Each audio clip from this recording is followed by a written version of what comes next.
moving on to Doctor Strange, Multiverse of Madness. Where do I begin? First, I had to clap because finally something different and new appeared on the screen, and my eyes was loving everything about Doctor Strange, Multiverse of Madness. I give this movie a 6 out of 10. Why? Because it's different, and I love different. They finally did something what DC animated movies tend to do. They tend to like throw in random events or a random story, and it just goes with it. It's not really a sequel, which I love. I wish more superhero movies were like this. I like that sort of randomness of like, oh, we're in this situation now. How do we handle it? The way it's portrayed is a little confusing and a little bit of it's a little bit messy, but I understand why and what they were doing. The main character, besides Wanda and Doctor Strange, she's like the catalyst of the whole thing. What's her name? American Sanchez, or I don't know, Canadian Sanchez. I don't know. That's a weird name. Her acting was weird. I don't know. Even I could have done that. She was just looking up with her interesting face. I could have done that. Like, oh my god. Oh, whoa. Oh my god. Wow. Whoa, that's really big. She barely said any words. It's her first acting gig, I guess. I never heard of her before, but she did well, I suppose. I guess she doesn't have a main plot. But the movie, it's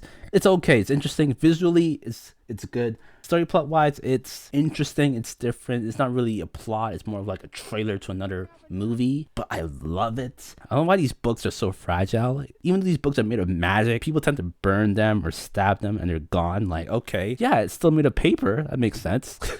Even though it's magical. But yeah, that happened, and the setups, the payoffs are great. The first Doctor Strange died there. The Doctor Strange that we know used the other Doctor Strange as a dead body to slap some sense into Wanda at the end. That's literally the plot. Wanda was like, ugh, I'm still feeling bad for my kids. Unfortunately, you have to really watch the Wanda versus Vision series to really comprehend what's going on in this movie, which is fine, but for those who don't know what's happening, I guess they will struggle a little bit and realize what's going on in this sort of multiverse of madness. Ooh. Besides that, it's just weird how Wanda is acting this way. I thought she was sad about her husband, but no, this time she's really sad about her so-called kid. The whole plot here is that she's looking through all these universes and using this dream theory. Oh, this dream theory they put into the movie. I had this theory since I was born, bro. They just took this from me. I had this theory since I had my first dream as a kid. I literally thought like, wait, why am I dreaming all this randomness? I thought like these are my other selves in other universes experiencing that. That's why I feel so anxious and like sweaty when I wake up when I go through these dream sequences. Like I thought that's my other selves experiencing that, and we could like go through each other's minds seeing that shit. That right there was my idea. Anyways, apparently Wanda could literally see the other universes through her book, which is a copy apparently. I don't know how that's possible. And I don't know why she's looking through universes where she's presented in those universes and she has the kids. And the husband is never revealed, so she doesn't care about Vision anymore, I guess. For some reason, she can look into a universe where her mom doesn't exist. Therefore, she could hop into that specific universe to replace the non-existent mom in the first place, or she had an accident or something. You know what I mean? All this could have been solved if she just looked at a universe where she doesn't exist herself. And the moment where Doctor Strange came up to Wanda, asked for directions or help, I was like, why would you spill all this information if you haven't seen her in so long? He just spilled everything about Colombian Sanchez. I don't know how to pronounce her name properly. I'm so sorry. American Sanchez, sorry, that's her name. Why did they name her after a country? I'm confused. Anyways, another dumb thing that they've done in this Doctor Strange Spider-Man movie. Like, why is Doctor Strange behaving so stupid, right? Why? I thought he's a smart guy. What's happening? Apparently, Wanda has been releasing these monsters chasing after her this whole time, which doesn't make any sense to me. I'm still trying to grasp the idea. How did she came about knowing this person, this American Sanchez person, and she's been releasing monsters chasing after her? I want to see the movie where that happened, or the part that happened. That should have been the TV series of Wanda versus Vision. Her power thing, like, oh, I can't control it. She looks 18 or 17. You telling me you've been born with this superpower and you haven't controlled it since? I'm confused. The only character development that she's given is a sequence where she stares in front of a memory machine and they just project her memories for everyone in public to see. She got hurt and then she just vaporized her two female parents somewhere else. I'm like, okay, shouldn't that be a movie of itself to like chase her. I guess they would do that afterwards, to be honest. But like, that's it. All she does is just stares there and cries. Like, my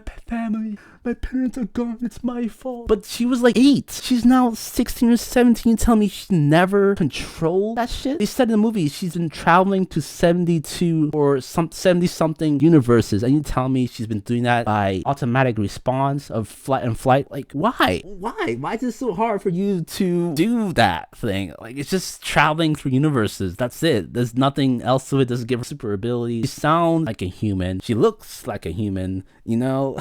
And of course, towards the end, they give her the ability to punch.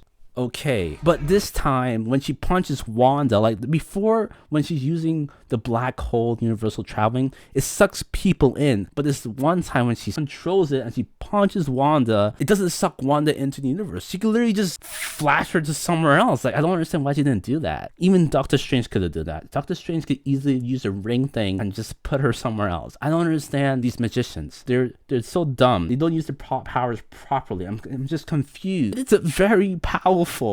It's very powerful. We have seen it kills people, and it could teleport anywhere in the world. You could put Wanda in the bottom of the ocean and let her drown. Like, I don't understand these magicians, bro. They have all these magical powers, yet they get defeated by guns and basic physics of the earth. You telling me gravity and a rock could just fall on their heads and they're dead? Like, can you believe that bullshit? Like, what in the world? This is one of the most part I was frustrated. The actor Benedict Wong, I believe that's his name. This man is a sorcerer supreme, whatever that means. But why are they doing him so dirty in the movie? They're giving him and his whole squad primitive weapons. Are we not using magic here? This man, all he uses is a whip. You can't just paint that shit with glowing effects and act like it's magic. He's just using a regular whip. I'm like, my guy, what are you doing? And then he brings out these 2 swords and he still acts like a human being with 2 swords. It's not like he's throwing it or slingshotting it or like it's a double-bladed sword. He's just still using them as a regular sword. Like, my guy, are you not a sorcerer? What is going on? If you were to watch Sorcerer Apprentice, that movie with Nicolas Cage uses better magic than the ones in Doctor Strange. I'm just puzzled. And even towards the end, my guy lost to 3 beast-looking things. And I'm like, bro, have you not gone through this already? You defeated thousands of Thanos squad members before, but these 3 poor CGI kind of creatures beat you up and make you fall down a mountain? I'm like, bruh, I'm just confused. This guy is a sorcerer supreme. He has knowledge, but his weapon capabilities are so bad. And you know what frustrates me too is that when Wanda comes in and invades the whole place, you tell me you need dozens of people to put up a bloody shield just to block her projectile power, like Symmetra from Overwatch. Like,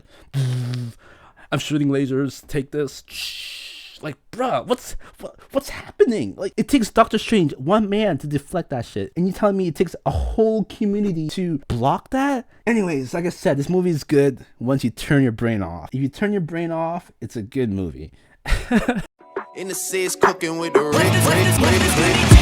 Coming after you, you're gonna